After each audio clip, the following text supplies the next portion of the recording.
Entré en la casa de mi infancia en Nochevieja con la nieve aún adherida a mi abrigo cuando mi padre me miró directamente y le dijo a un grupo de desconocidos que yo no era más que el soporte técnico de mi hermana. Lo dijo como quien se quita una pelusa de la manga. Casual, desconsiderado, cruel. La habitación estaba cálida por la chimenea, pero recuerdo sentir una franja de aire frío deslizarse por mis hombros como si la propia casa hubiera exhalado y me hubiera expulsado. Alguien se rió. Ni siquiera sé quién fue. Quizás uno de los inversores que mi hermana había invitado. Quizás a uno de los vecinos le gustaba más el champán gratis que la verdad. Mi hermana estaba de pie cerca de la escalera del vestíbulo con su vestido de lentejuelas, sonriendo como si hubiera estado esperando ese momento. Levantó su copa un poco, y vi la luz reflejarse en el borde. Parecía lo suficientemente afilado como para cortar. Papá habló por encima de mí antes de que pudiera responder al hombre que me había preguntado sobre mi trabajo.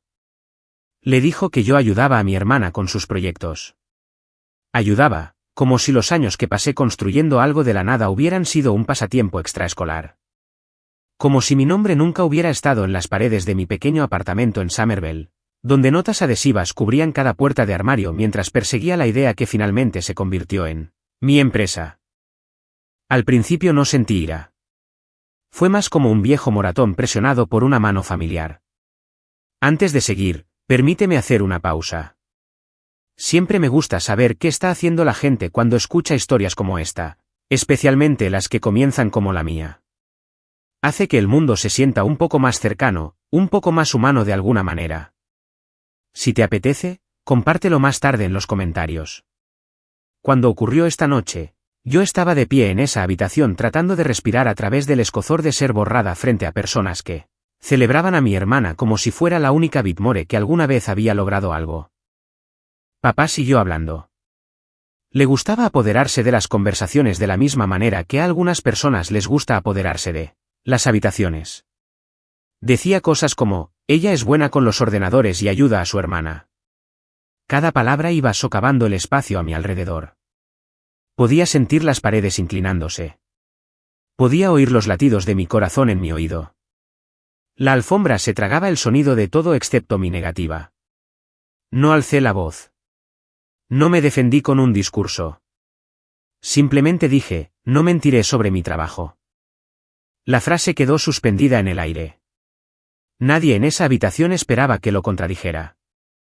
Por un momento, todo se congeló. Incluso la música en la otra habitación se sentía apagada. Los ojos de papá se entrecerraron. Dejó su bebida. Mi hermana inclinó la cabeza como si estuviera viendo una escena que había deseado ver toda su vida. El hombre que me había hecho la pregunta sonrió incómodamente y miró sus zapatos. La gente se movió. Alguien carraspeó. Entonces papá se acercó a mí con esa familiar rabia controlada que usaba cada vez que olvidaba mi lugar. Dijo, si no puedes respetar a esta familia, puedes irte. No dije nada. Respeto siempre había significado silencio en esa casa. Silencio y encogimiento. Pero no me encogí. La voz de David resonó en la habitación más fuerte que la música. Salo, llamo a la policía. Se acercó a la puerta y la abrió de golpe. El frío entró de repente. Mi hermana aplaudió una vez, secamente, como si fuera la señal final de una obra que ella había dirigido. Recuerdo agacharme para recoger mi abrigo. Recuerdo el peso de la tela, el olor a nieve en la lana, la extraña firmeza en mis piernas. Miré a mi padre y dije, adiós. Sin ira, sin lágrimas, solo adiós. Una palabra que se sentía más pesada que el cielo nocturno de fuera. Salí al frío y la puerta se cerró detrás de mí. El cerrojo hizo clic. Sonaba como una pequeña pieza de metal, pero se sintió como un veredicto. El cielo sobre Greenwich estaba iluminado por el resplandor de los primeros fuegos artificiales desde el estrecho. Bajé los escalones helados, mi aliento formando nubes pálidas en el aire.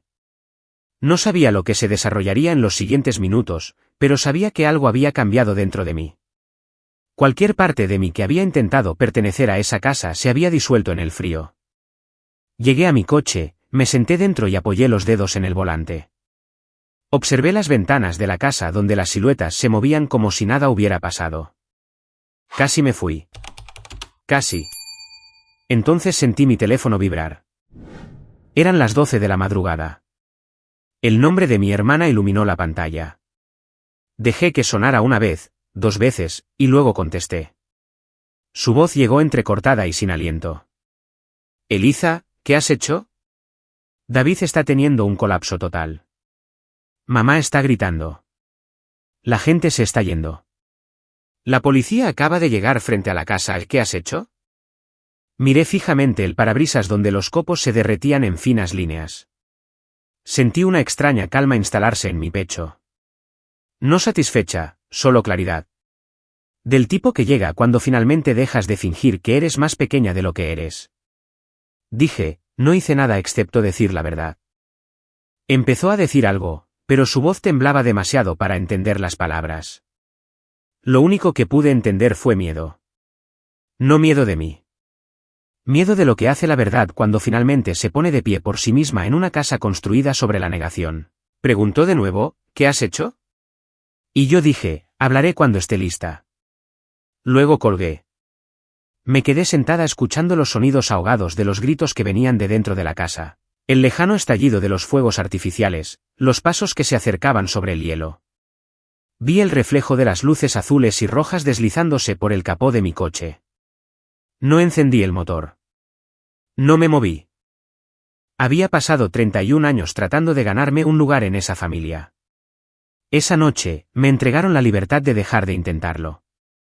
La nieve seguía cayendo suave y constante como si tuviera todo el tiempo del mundo. Y quizás por primera vez en mi vida, yo también lo tenía. Tomé un respiro lento y exhalé en el silencio de mi coche. La noche no había terminado.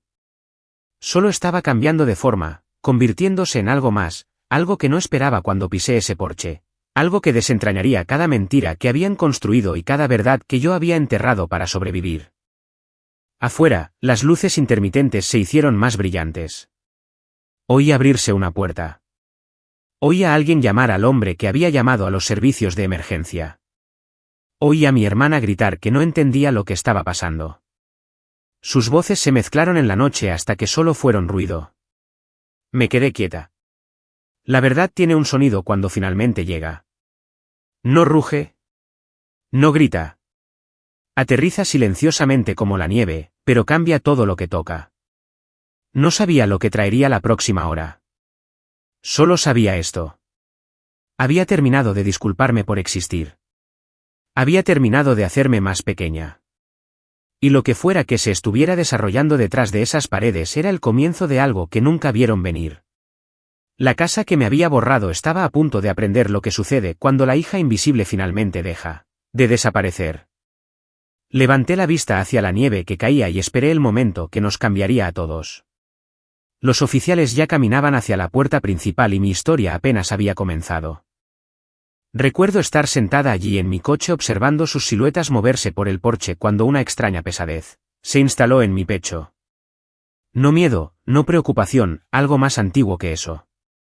Un recuerdo que surgía de un lugar que había pasado la mayor parte de mi vida tratando de acallar. El tipo de recuerdo que te hace darte cuenta de que noches como esta nunca comienzan en las noches en que suceden. Comienzan años antes en los momentos más pequeños. Momentos que crees haber olvidado hasta que regresan y encajan como piezas de un rompecabezas que no sabías que estabas construyendo. La verdad era que sabía que ese momento en el porche era inevitable. Quizás no las luces de la policía o los gritos o la nieve derritiéndose en mi parabrisas, pero la sensación de ser expulsada de una casa que nunca fue verdaderamente mía. Había estado creciendo durante años, tejida en el ritmo de mi vida familiar mucho antes de cumplir 31 años o construir una empresa o registrar una patente con mi nombre. Cuando era niña, la casa de los Whitmore tenía su propio sistema meteorológico, uno que nunca coincidía con las estaciones de fuera. En invierno, las habitaciones estaban cálidas pero se sentían frías. En verano, la luz del sol parecía filtrada, como si las ventanas solo dejaran entrar las partes que no perturbaban nada. Todo en esa casa estaba curado, impresionante cuando había invitados, silencioso y educado cuando estábamos solos. A mi familia le gustaba el orden. Le gustaba la previsibilidad. Le gustaba la ilusión de paz más que la paz misma. Aprendí pronto que la paz significaba silencio. Mi hermana nunca tuvo que aprender esa regla. Decía lo que pensaba sin consecuencias. Si decía algo afilado o descuidado, se descartaba con un es expresiva o, simplemente tiene una personalidad fuerte. Cuando yo decía algo similar, incluso suavemente, era de intensa. Papá no necesitaba decir nada. La decepción en su rostro hacía el trabajo por él. Solía observar a mi hermana ocupar espacio con facilidad. Llenaba las habitaciones con su voz, su risa, sus demandas. Solía pensar que había nacido con un permiso secreto que yo nunca recibí, algo invisible que decía que el mundo se doblegaría por ella. Pasé años esperando que llegara el mío. Para cuando llegué a la escuela secundaria, ya había dominado el arte de hacerme pequeña. Evitaba hablar de las clases en las que sobresalía porque papá siempre decía que el orgullo hacía que la gente pareciera tonta. Recuerdo una vez que llegué a casa con una cinta de primer lugar de una competencia regional de ciencias. Mi profesor me había animado a llevarla a casa y compartirla con mi familia. La dejé en mi mochila después de que papá dijera que ese tipo de cosas no importan en la vida real. Y mamá dijo, tu hermana acaba de tener un día estresante. Déjale tener la atención esta noche. Esa cinta se quedó doblada en el fondo de esa mochila hasta que me fui a la universidad. En la universidad, pensé que las cosas cambiarían. Imaginé que la distancia aflojaría cualquier agarre que esa casa tuviera sobre mí. Elegí una escuela en Massachusetts porque se sentía lo suficientemente lejos como para respirar. Por un tiempo, funcionó. Me sentí más ligera. Me sentí visible de maneras que nunca antes había sentido. Los profesores alentaban mis ideas. Los compañeros de clase pedían mi opinión. Aprendí a hablar sin esperar a que alguien decidiera si mi voz era apropiada. Pero los ritmos de mi familia me siguieron, incluso cuando intenté superarlos. Papá llamó una vez durante mi segundo año. Preguntó cómo iba la escuela, pero no de una manera curiosa, más bien como una auditoría. Le conté sobre un proyecto de investigación al que me habían invitado a unirme. Murmuró y dijo, tu hermana está pensando en empezar un negocio. Quizás puedas ayudarla con las partes técnicas. Era el mismo mensaje de siempre. Lo que sea que yo hiciera solo era real si la apoyaba a ella. No lo corregí. Nunca lo hacía. Pienso en eso ahora y me pregunto cuántas veces en mi vida confundí la supervivencia con el respeto.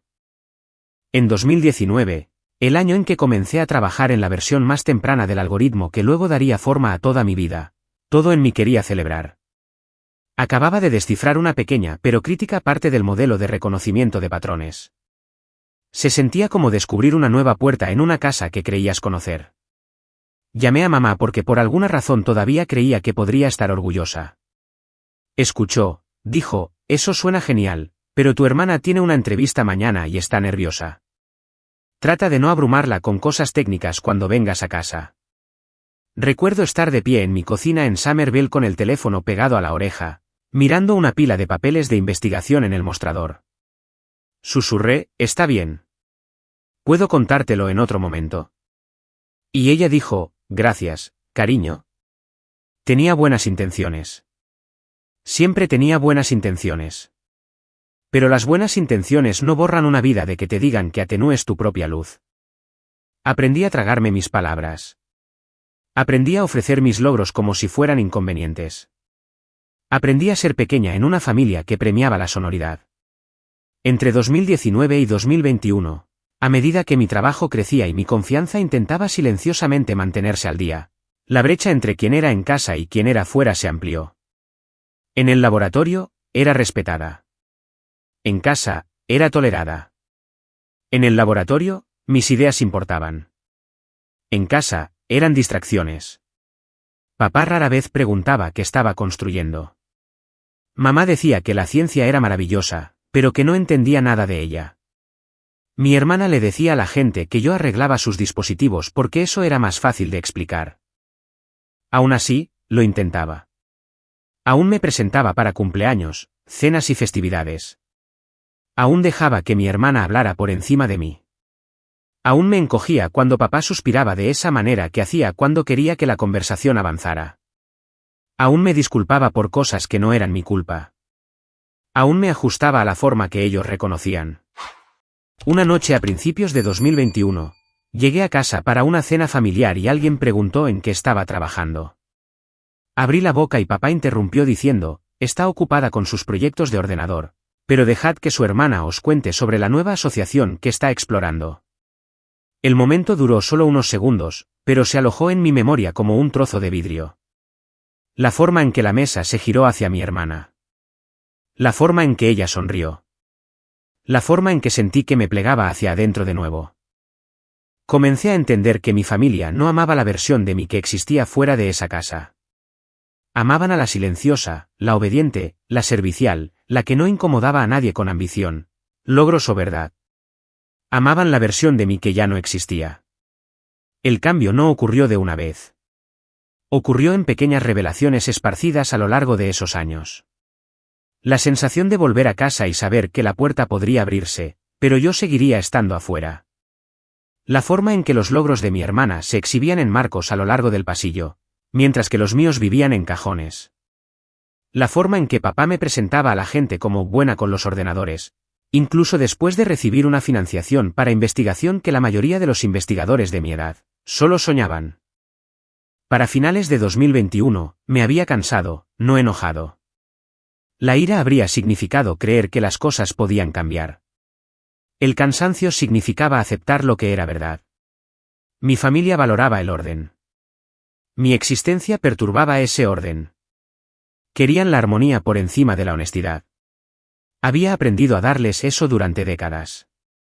Pero algo dentro de mí sabía que no podía seguir haciéndolo para siempre. Esa fractura silenciosa es lo que condujo a todo lo que sucedió después. Es lo que dio forma a la noche en que mi padre cerró la puerta detrás de mí. Es lo que dio forma a la calma que sentí sentada en mi coche mientras las luces de la policía bañaban la entrada. Es lo que dio forma a la decisión que tomé mucho antes de la Nochevieja. Mucho antes de los gritos, mucho antes de que la verdad finalmente saliera a la superficie. Creo que eso es lo que la gente malinterpreta sobre momentos como el que tuve esta noche. Imaginan el punto de quiebre como una única explosión, una ruptura repentina. Pero la mayoría de las fracturas comienzan como fisuras delgadas que corren bajo la superficie de una vida.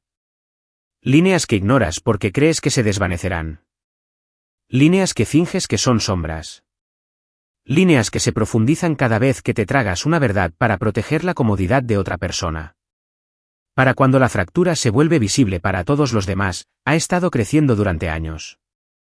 Sentada en mi coche viendo la nieve caer, me di cuenta de que había estado viviendo con esa fractura toda mi vida. Simplemente me había llevado 31 años y una puerta cerrada para finalmente reconocerla. Los oficiales estaban ahora en el porche. Oí una voz saludar, amortiguada por el aire invernal. Dentro de la casa, alguien gritó algo que no pude distinguir. La voz de mi hermana subía y bajaba como si estuviera tratando de acorralar una tormenta que nunca vio venir.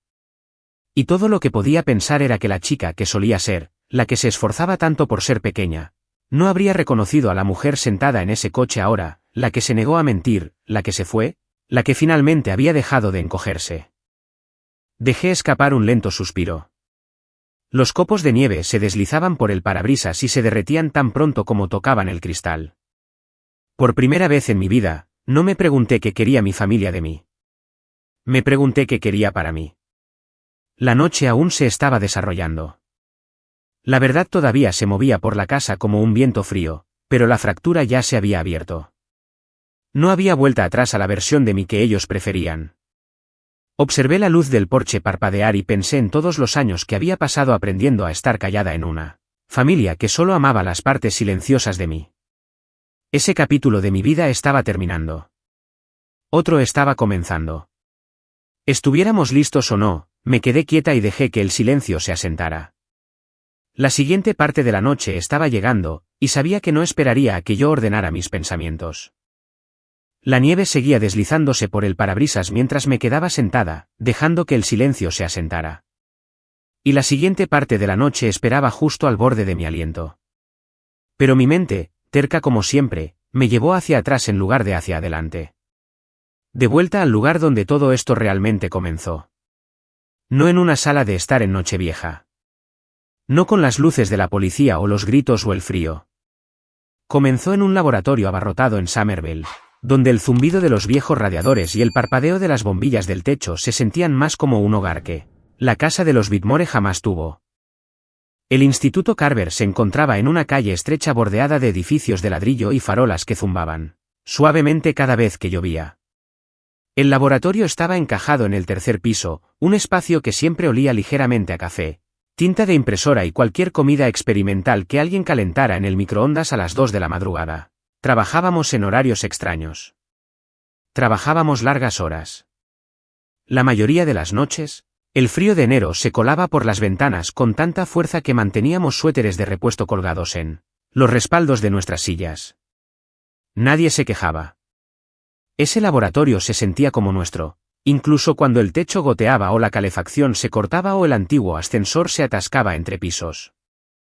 En 2019, tenía 26 años y acababa de ser aceptada en una asociación de investigación centrada en el modelado de diagnóstico temprano. Sonaba más complicado de lo que se sentía. En esencia, intentábamos enseñar a los ordenadores a leer los primeros signos de enfermedad de la misma manera que un clínico experimentado puede detectar algo sutil. No magia, no milagros, solo patrones ocultos en lugares que la mayoría de los ojos no pueden ver. Me gustaba el trabajo porque era paciente. Recompensaba la persistencia más que la brillantez. Podías mirar un problema durante semanas, convencida de que te odiaba. Luego, una noche, algo cambiaba y la respuesta finalmente salía a la luz. Cometí muchos errores en esos primeros meses. Una vez etiqueté mal una carpeta de datos y borré 2 semanas de preprocesamiento. Se me cayó el portátil y rompí la esquina de la pantalla. Derramé una taza de café frío tan a fondo sobre mi escritorio que la mancha vivió bajo el teclado durante el resto del año. Pero el trabajo seguía llamándome. Incluso cuando me sentía abrumada, incluso cuando me sentía poco cualificada, incluso cuando mi familia me preguntaba cuándo iba a conseguir un trabajo de verdad, mi mentora, la doctora Elena Martínez, tenía una voz que podía cortar el ruido de la habitación más ruidosa sin sonar nunca dura. Siempre llevaba el pelo recogido. Siempre bebía té de una taza de cerámica desconchada y siempre creía que una buena investigación provenía de la curiosidad en lugar del ego. Una noche, cuando luchaba con un problema de modelado particularmente terco, acercó una silla junto a mí y dijo: el único verdadero avance en la ciencia es aprender a seguir adelante cuando el trabajo te avergüenza. Recuerdo haber escrito eso en una nota adhesiva y pegarla en mi monitor. Todavía está allí en mi apartamento, descolorida por los bordes. A principios de 2020, teníamos la primera estructura aproximada del algoritmo que finalmente se convertiría en hilo neural, aunque ese nombre llegó mucho después. En ese momento, era solo modelo V14 o prueba de patrón central revisada 6. No era glamoroso, no era impresionante, pero funcionaba lo suficiente como para seguir persiguiendo la siguiente versión. Realizábamos simulaciones a horas intempestivas, ajustando parámetros, probando conjuntos de imágenes, celebrando pequeñas victorias como si fueran revelaciones. Amaba ese periodo de mi vida. Amaba caminar a casa desde el laboratorio en la madrugada con el pelo oliendo a aceite de máquina y las manos pegajosas por demasiadas barritas energéticas. Amaba el brillo de las luces de los porches en Somerville mientras el mundo comenzaba a despertar. Amaba el orgullo silencioso de saber que estaba construyendo algo, aunque nadie en mi familia preguntara nunca por ello. Mi hermana llamaba ocasionalmente durante esos años, generalmente cuando necesitaba ayuda para arreglar algo. Nunca preguntaba en qué estaba trabajando. Nunca preguntaba cómo estaba. Siempre sonaba ocupada, como si cada conversación fuera un favor que me estaba concediendo al contestar. Una vez intenté contarle sobre la precisión de detección temprana que habíamos logrado esa semana. Dijo: eso suena bien, pero ¿puedes ayudarme con una propuesta para un posible inversor? Luego habló durante los siguientes 15 minutos sobre sus planes de viaje. No creo que quisiera ser despectiva. Simplemente creció creyendo que su mundo importaba más. En la primavera de 2020, presenté la primera solicitud de patente provisional. Me habían animado la doctora Martínez y 2 colegas que creían que mi estructura específica para la segmentación de patrones era lo suficientemente única como para protegerla. Presentarla fue aterrador. Nunca antes había puesto mi nombre en algo oficial. Seguí revisando la marca de tiempo en el correo electrónico de confirmación como si pudiera desaparecer si parpadeaba demasiado fuerte.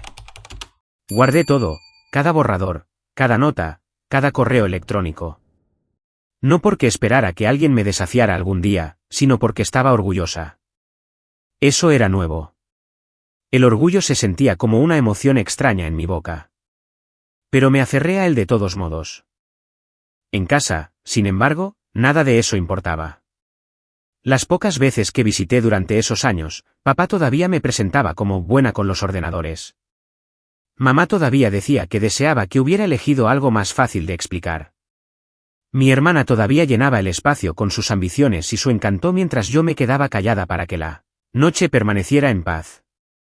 Había aprendido que el costo de hablar era a menudo más alto que el valor de ser escuchada. A finales de 2020, surgió una pequeña oportunidad a través de un grupo de atención médica sin fines de lucro que quería explorar herramientas de detección temprana. La doctora Martínez me pidió que liderara la presentación. Estaba nerviosa. Estaba emocionada. Practiqué durante días. Cuando se lo mencioné a mi familia durante la cena de Acción de Gracias, mi hermana cambió de tema para hablar sobre un nuevo programa piloto de lujo que estaba persiguiendo. Papá asintió cortésmente, luego me preguntó si podía mirar su portátil porque había estado funcionando lento. Mamá dijo que esperaba que no me estresara demasiado con el trabajo porque el estrés lo dificultaba. Recuerdo conducir de regreso a Massachusetts esa noche con el sabor de la decepción espeso en mi garganta. Bajé la ventanilla en la autopista solo para sentir el aire frío golpear mi cara y recordarme que todavía era real. 2021 fue el año en que todo se aceleró. Hilo neural, como lo nombramos más tarde, comenzó a mostrar tasas de consistencia prometedoras. Aseguramos una extensión de investigación. Fui invitada a presentar en una conferencia regional. Mi hermana llamó esa misma semana para decir que estaba considerando una nueva línea de productos y necesitaba ayuda para escribir la descripción técnica. Me ofrecí a guiarla. Me preguntó si podía simplemente hacerlo yo. Dijo que solo me llevaría unos minutos.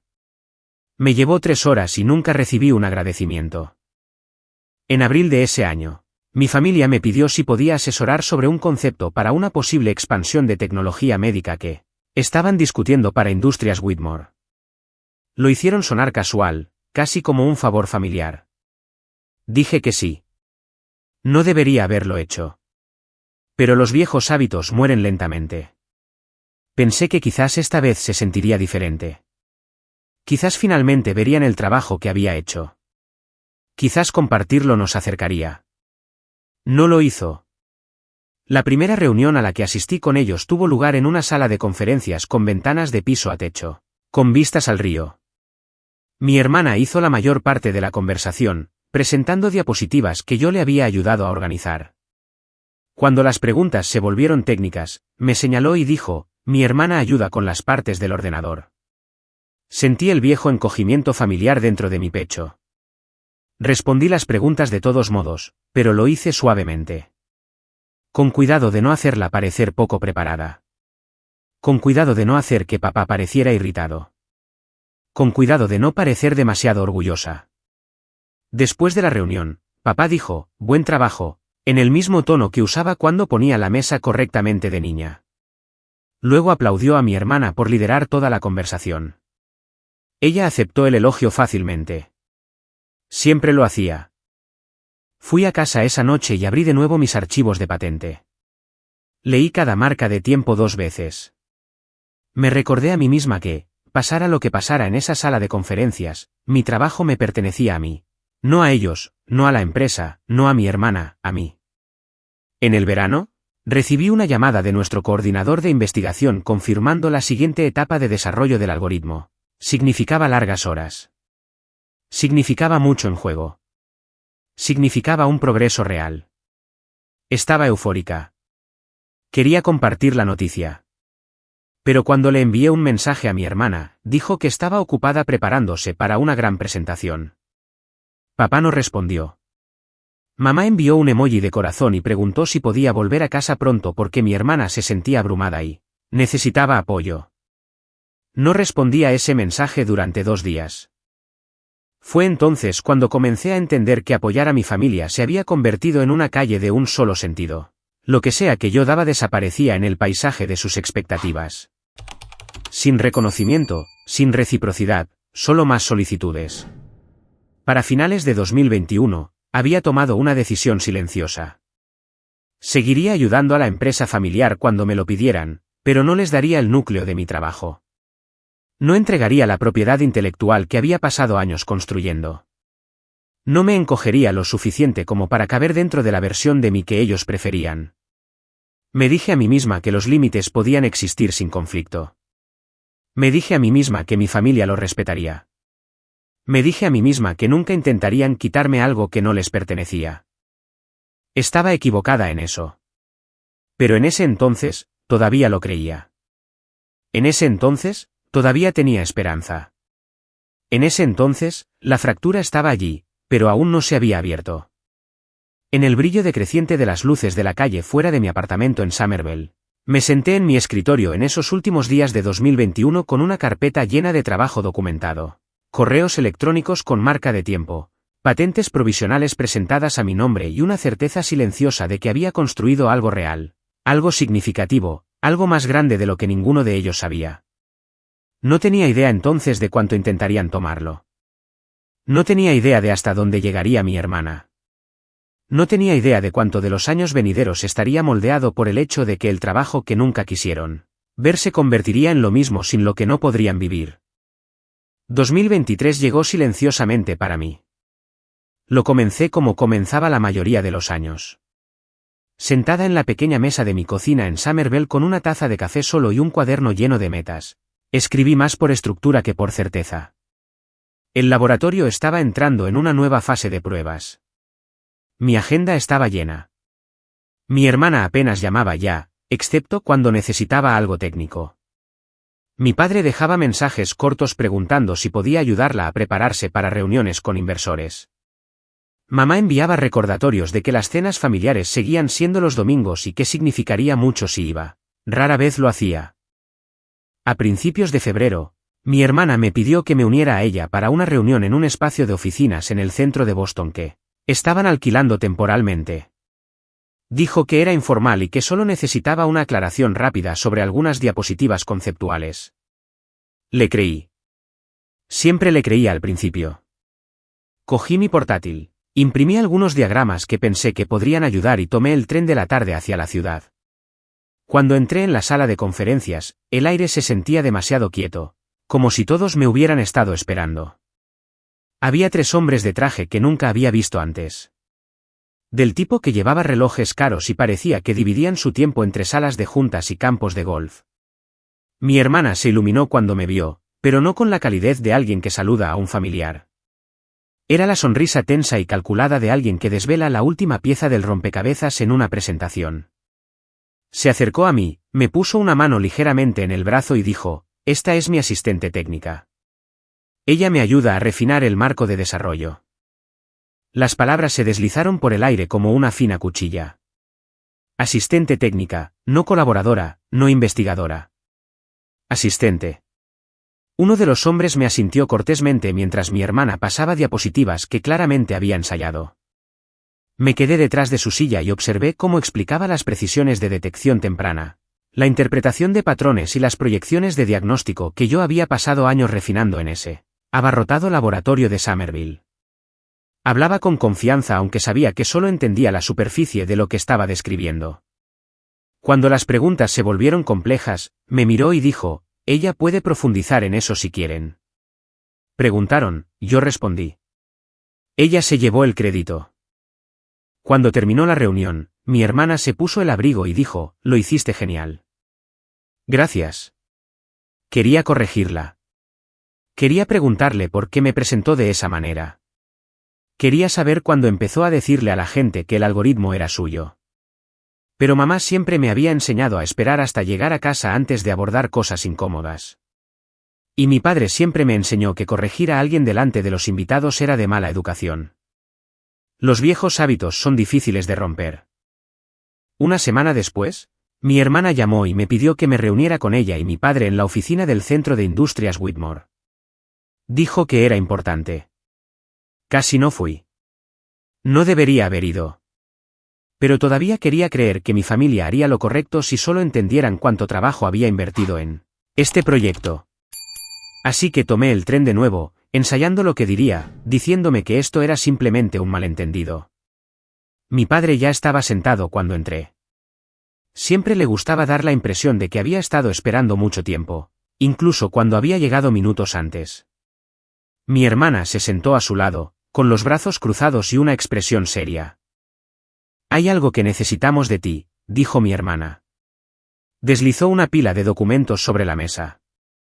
Reconocí el formato de inmediato. Un acuerdo de confidencialidad, grueso, denso, escrito por alguien que había memorizado la jerga corporativa de la misma manera que yo memorizaba algoritmos. Dijo que era estándar. Dijo que la empresa necesitaba protección. Dijo que esto era familia y que sería irresponsable seguir adelante sin poner todo por escrito. Él asintió en aprobación. Su silencio era una forma de presión en sí misma. La habitación se sentía más pequeña con cada segundo que pasaba. Cogí el documento y leí por encima las primeras páginas. Era amplio, demasiado amplio. Había cláusulas que implicaban la propiedad de cualquier idea superpuesta. Había líneas que restringían cómo podía hablar de mi propio trabajo. No se sentía protector. Se sentía posesivo. Levanté la vista y pregunté por qué era necesario. Mi hermana suspiró levemente como si estuviera cansada de explicar. Porque los inversores quieren garantías de que no vas a coger el trabajo y huir. Ya sabes cómo van las cosas en tecnología. La gente se vuelve codiciosa. Codiciosa. La palabra me golpeó más fuerte de lo que esperaba. Nunca les había pedido nada. Había permanecido en silencio toda mi vida para que pudieran tener paz. Y ahora la suposición era que los traicionaría. Justo en ese momento, entró mamá. Rara vez visitaba la oficina, pero aparecía en momentos perfectos para aplicar una presión suave. Puso una mano en el hombro de mi hermana y me sonrió suavemente. «Cariño», dijo. «Esto es rutina. Las familias se protegen mutuamente.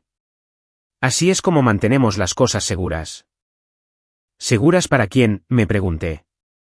Mamá se acercó y bajó la voz. «Tu hermana está soportando mucho. Significaría mucho si hicieras esto fácil».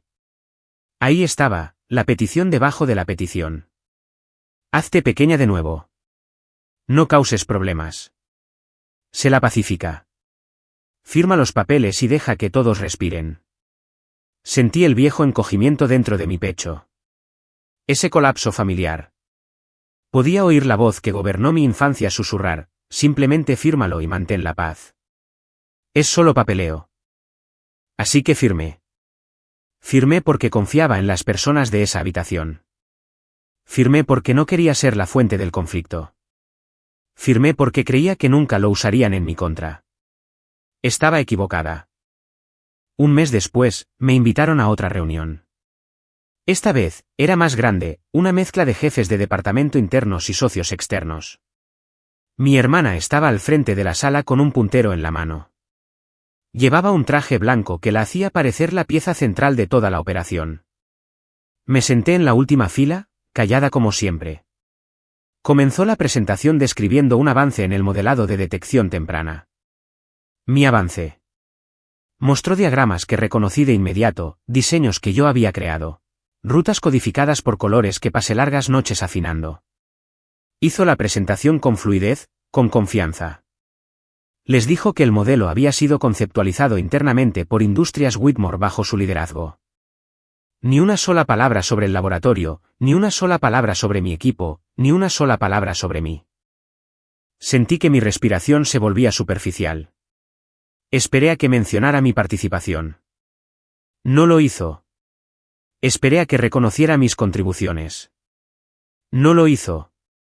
Solo se detuvo una vez para ajustar una diapositiva. La misma diapositiva que contenía la estructura espejada que había descubierto en el invierno de 2019. Verla bajo su nombre se sintió como ser borrada en cámara lenta. Los aplausos al final de su presentación sonaron distantes. La gente la felicitó.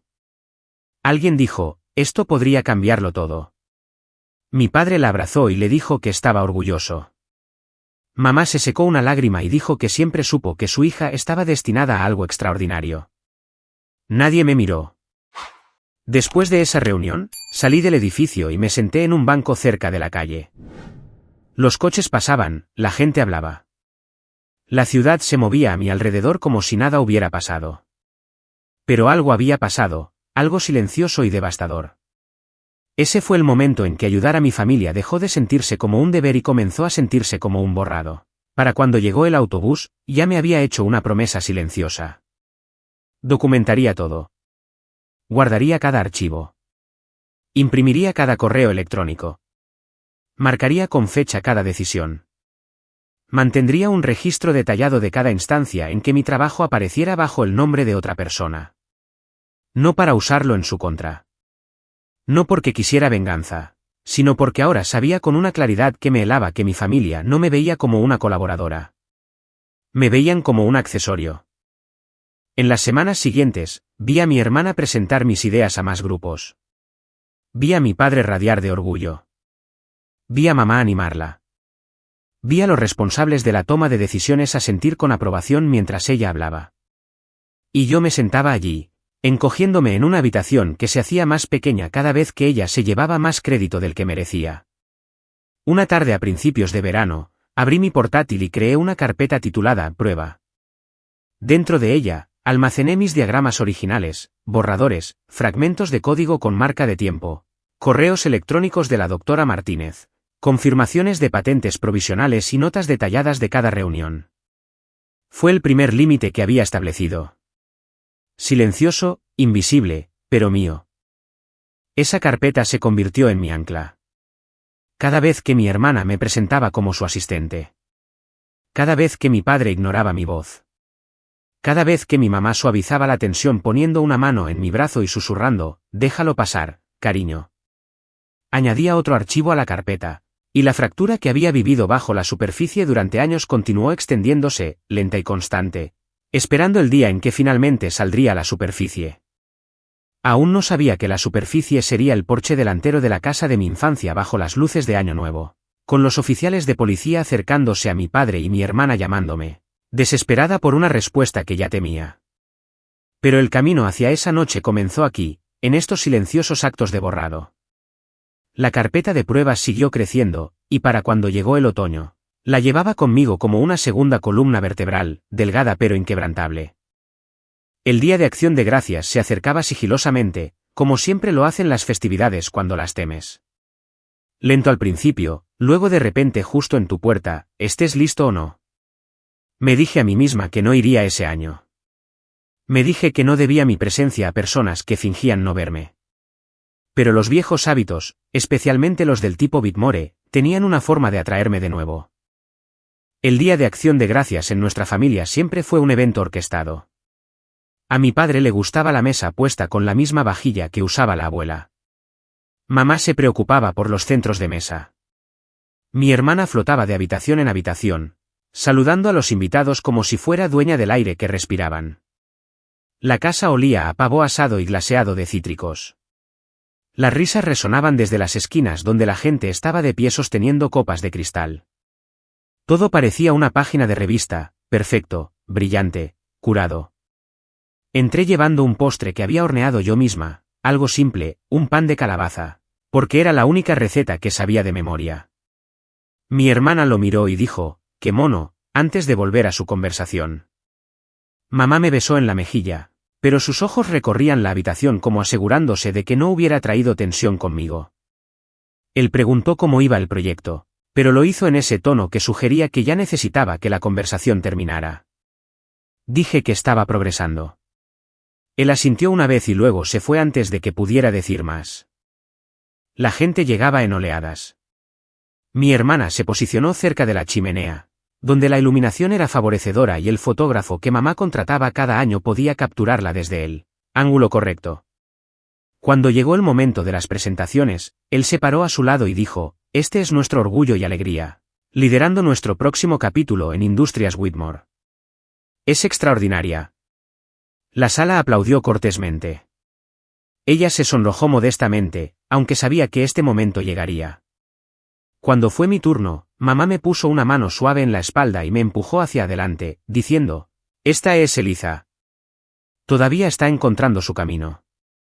Lo dijo amablemente, como si la suavidad hiciera que las palabras fueran menos humillantes. Todavía encontrando su camino. Tenía 31 años. Tenía una patente. Tenía un modelo funcional siendo evaluado por comités de investigación, pero en esa habitación, nada de eso existía. Mi hermana añadió: «Es brillante con los ordenadores. A veces me ayuda». Los invitados me sonrieron con esa indiferencia agradable que la gente le da a alguien que asumen que no es importante para la historia principal. Me sentí encogerme de nuevo, como siempre hacía en esa casa. No porque nadie me obligara, sino porque ese era el papel que me habían asignado mucho antes de que entendiera que podía negarme. Las conversaciones de la cena giraban a mi alrededor. Se discutían tratos, se planeaban vacaciones, se elogiaban logros. Cuando la gente le preguntaba a mi hermana sobre su año, ella sonreía radiante y les contaba cosas que había hecho, cosas que no había hecho y cosas que yo había hecho, pero que ella se había atribuido. Cuando la gente le preguntaba cómo había aprendido tanto sobre el algoritmo que había presentado a los inversores, ella decía: «Simplemente aprendo las cosas de forma natural. Es como un don». Nadie me preguntó nada, ni siquiera mamá. Cada vez que intentaba entrar en una conversación, alguien hablaba más alto por encima de mí o cambiaba el tema de una manera que me dejaba de lado. Me sentía invisible en una habitación llena de gente que decía conocerme. Hacia el final de la cena, cuando se estaban retirando los platos de postre, mamá se inclinó hacia mí y susurró: «Cariño, intenta no ser tan intensa esta noche. Incomodas a la gente cuando te centras demasiado en tu trabajo. Simplemente relájate. Deja que las cosas fluyan». Miré las velas parpadeantes en la mesa. La cera derretida que goteaba por los lados parecía más firme de lo que yo me sentía. Me disculpé y salí por la puerta trasera al frío. El patio estaba silencioso, excepto por el susurro de las hojas en el viento. Me quedé allí, con mi aliento subiendo en pequeñas nubes blancas, y sentí el dolor familiar que venía con ser borrada a plena vista. Dentro, las risas se derramaban desde la sala de estar. La voz de mi hermana flotaba por encima del resto. El suave murmullo de aprobación de mamá envolvía sus palabras. Mi padre chocó copas con alguien. El calor que compartían nunca parecía alcanzarme. Caminé hasta mi coche y me senté con las manos aferradas al volante. Algo dentro de mí finalmente se rompió. No ruidosamente, no dramáticamente, sino limpiamente. Una pequeña y silenciosa ruptura que me dijo que no podía seguir viviendo a la sombra de una familia que necesitaba que yo fuera menos para que ellos pudieran brillar más. Me fui antes de que se sirviera el postre. 2 días después de repasar cada momento de esa noche en mi mente, llamé a un número que un colega del laboratorio me había dado meses antes. Un abogado llamado Daniel Price, alguien especializado en derechos de propiedad intelectual. Dudé antes de marcar. Nunca en mi vida había hablado con un abogado. Hacerlo se sentía como una traición, aunque yo era la que había sido traicionada. Daniel me recibió en su oficina en Cambridge. Era un espacio modesto con estanterías hasta el techo y una ventana que daba a un callejón estrecho. Me saludó con una sonrisa tranquila y me preguntó qué me traía por allí. Le conté todo, no de una manera ordenada y ensayada. Las palabras salieron enredadas, emocionales, pesadas. Le conté sobre las reuniones, las presentaciones, el acuerdo de confidencialidad que mi familia me presionó para firmar, la forma en que mi hermana había entrado en las habitaciones sosteniendo mi trabajo como si fuera suyo. Escuchó atentamente. No interrumpió. Tomó notas. Cuando terminé, me sentí agotada, como si hubiera derramado años de silencio en una hora. Me preguntó si todavía tenía los documentos de la patente. Asentí. Me preguntó si tenía registros, borradores, marcas de tiempo, correos electrónicos. Asentí de nuevo. Se reclinó en su silla y dijo algo que hizo que mi pecho se aflojara por primera vez en meses. Tu acuerdo de confidencialidad no anula la propiedad de tu propiedad intelectual. Protege las discusiones de la empresa, no el trabajo que creaste de forma independiente. No pueden tomar lo que es tuyo a menos que se lo des voluntariamente. Parpadeé, tratando de absorber el significado de sus palabras.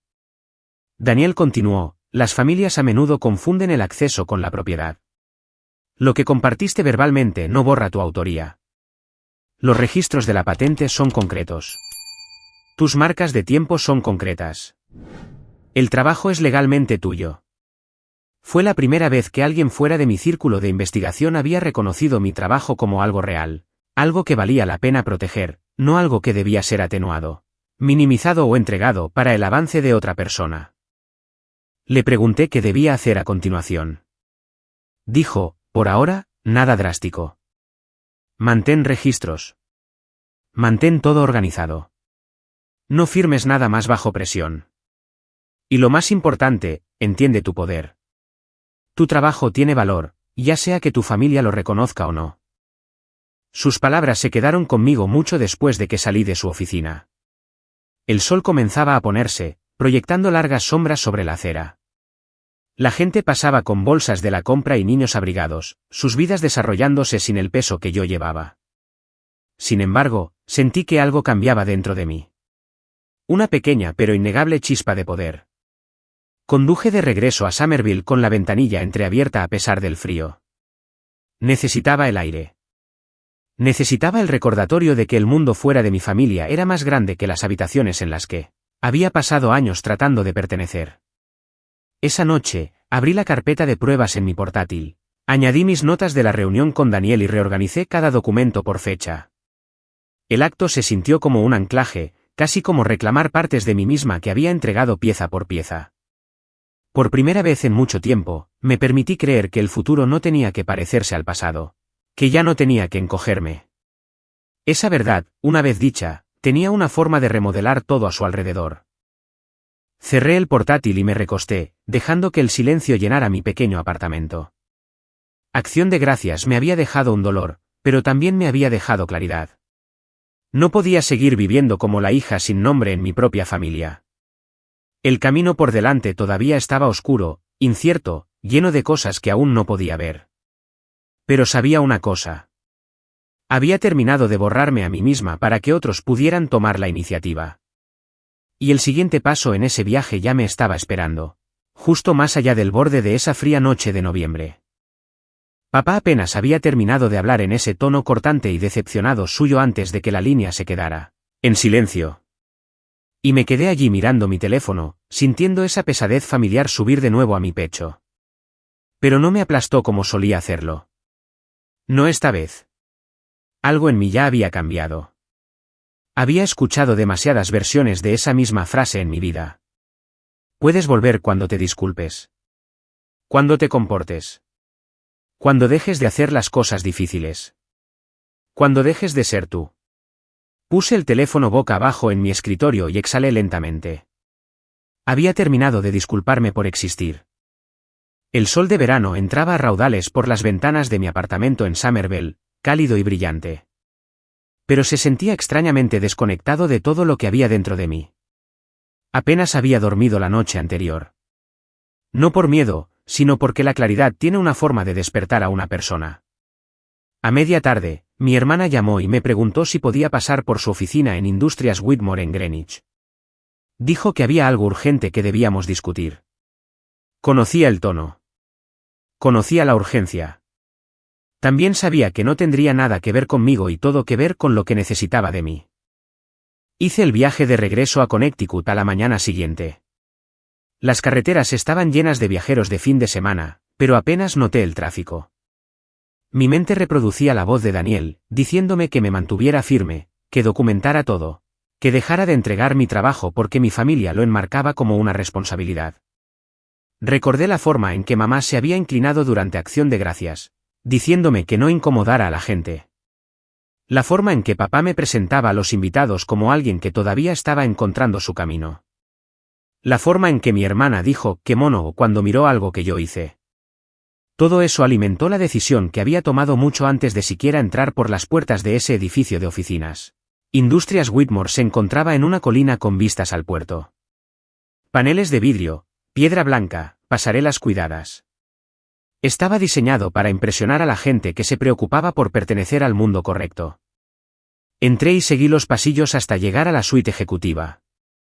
La asistente de mi hermana me saludó con una sonrisa demasiado brillante y me acompañó a una sala de conferencias. Mi hermana ya estaba sentada a la cabeza de la mesa, hojeando una carpeta llena de gráficos.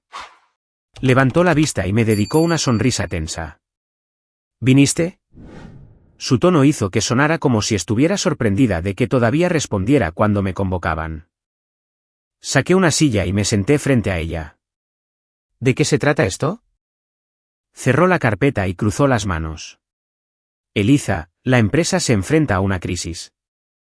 Los inversores se están retirando. Los contratos se están ralentizando. Este castillo de naipes puede caer en cualquier momento. Necesitamos el algoritmo. Tu algoritmo. El tono que usó sugería que todavía creía que la separación entre mi trabajo y la empresa era negociable. Se inclinó hacia adelante. Necesitas entregar todo lo que tienes. Cada archivo, cada actualización, todo. Sin preámbulos, sin cortesía, sin reconocimiento de los años que había pasado construyendo algo de la nada. Era una exigencia entregada como si me estuviera pidiendo que le pasara la sal en la cena. Me quedé en silencio. Ella lo tomó como una invitación para continuar. Eliza, esto salvará a la empresa. Piensa en lo que está en juego. Empleados, socios, nuestra reputación. Si te importa la familia en absoluto, entonces debes hacer esto. Mi pecho se oprimió. La cuerda de la culpa que le gustaba sostener sobre mí siempre había sido tirada con precisión. Ya no me sentía obligada a agarrar el otro extremo. Dije, ya he compartido más de lo que debería. El algoritmo me pertenece.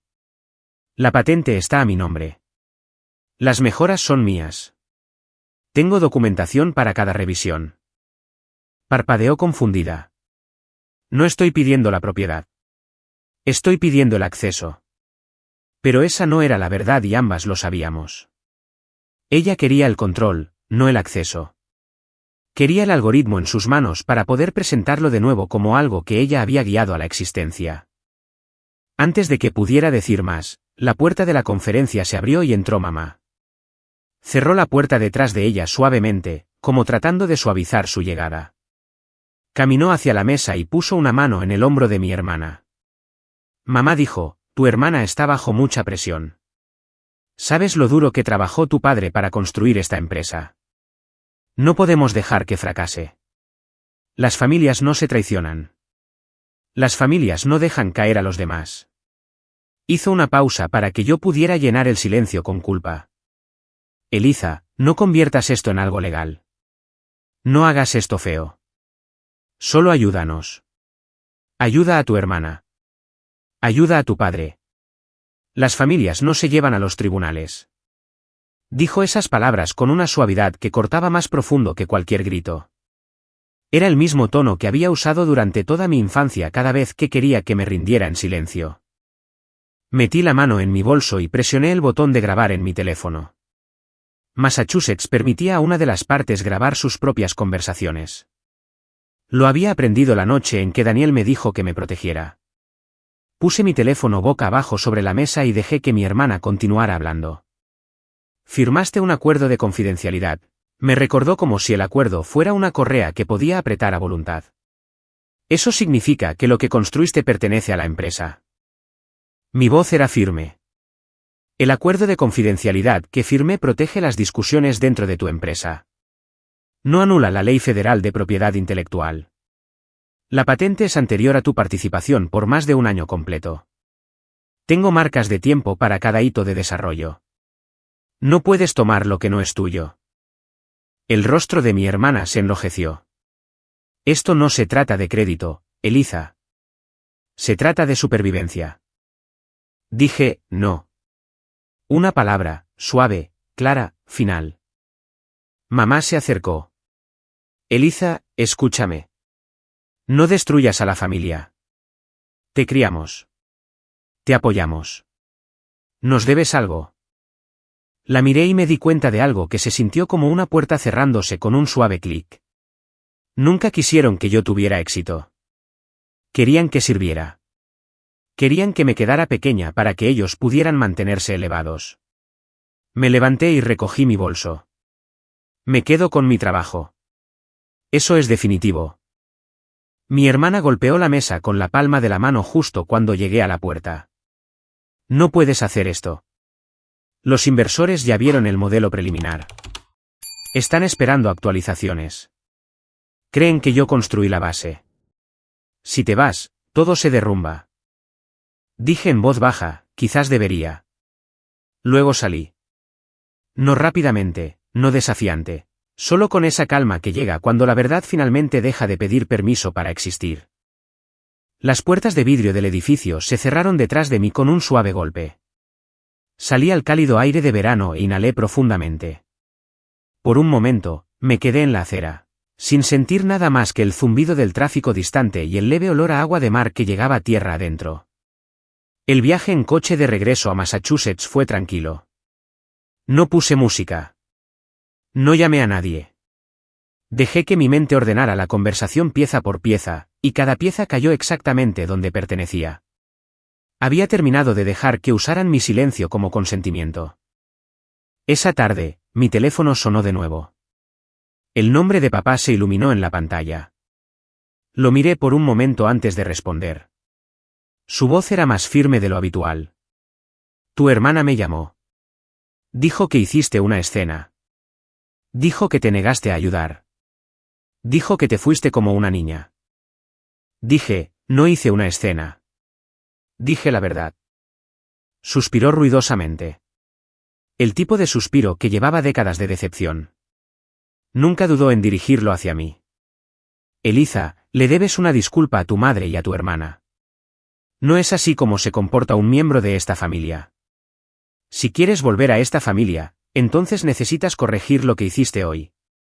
Llama a tu hermana. Llama a tu madre. Arréglalo. Por un largo momento, no dije nada. Él esperó.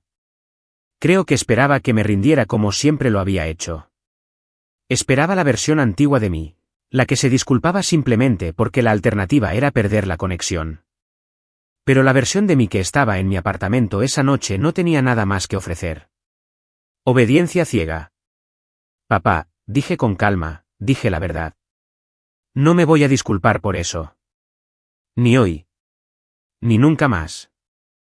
Se quedó en silencio. Casi podía imaginarlo agarrando el teléfono, tratando de procesar a una hija que ya no seguía el guión que él creía que era mi responsabilidad. Después de unos segundos, dijo, si continúas por este camino, perderás a tu familiar, ¿lo entiendes? Miré alrededor de mi pequeño apartamento, mis libros apilados ordenadamente. Mis notas de investigación clavadas en la pared, la quietud de una vida que había construido sin sus aplausos. Entendí algo muy claramente. Dije, ya lo hice. Luego colgué. El apartamento se sintió quieto después de la llamada. Una quietud que no era solitaria. Una quietud que se sentía como el primer aliento después de permanecer demasiado tiempo bajo el agua. Caminé hacia mi escritorio, abrí la carpeta de pruebas y añadí la grabación de antes. Escribí la fecha. Escribí lo que se dijo. Lo guardé todo. La documentación no borraba el dolor, pero me daba estructura, algo sólido sobre lo que apoyarme. Fuera de mi ventana, la luz del verano se había desvanecido. Las luces de la calle se encendieron una por una, proyectando un cálido resplandor a lo largo de las aceras. La gente pasaba riendo, sosteniendo cafés helados, moviéndose a través de sus tardes con una ligereza que se sentía a kilómetros de la gravedad emocional de mi propia vida. Pero me sentía firme. Por primera vez en años, me sentía firme. El ultimátum había sido dado. La respuesta había sido dicha. No había vuelta atrás a la versión de mí que una vez controlaron. Y sabía que la próxima tormenta estaba llegando. Podía sentirla en el aire antes de que llegara. Apareció primero en silencio. No del tipo pacífico, sino del tipo que tiene peso. Del tipo que se asienta sobre tu vida como una fina capa de escarcha. A principios de diciembre de 2024, noté algo sutil, casi fácil de pasar por alto. No fui incluida en el chat grupal sobre la cena anual de Nochebuena de los Whitmore. Mi hermana publicó fotos de guirnaldas colgadas alrededor de la casa de Greenwich. Mamá compartió una foto del comedor, con largas velas blancas bordeando el centro de la mesa. Mi padre publicó un vídeo corto del encendido del árbol. Ninguno de ellos se puso en contacto conmigo directamente.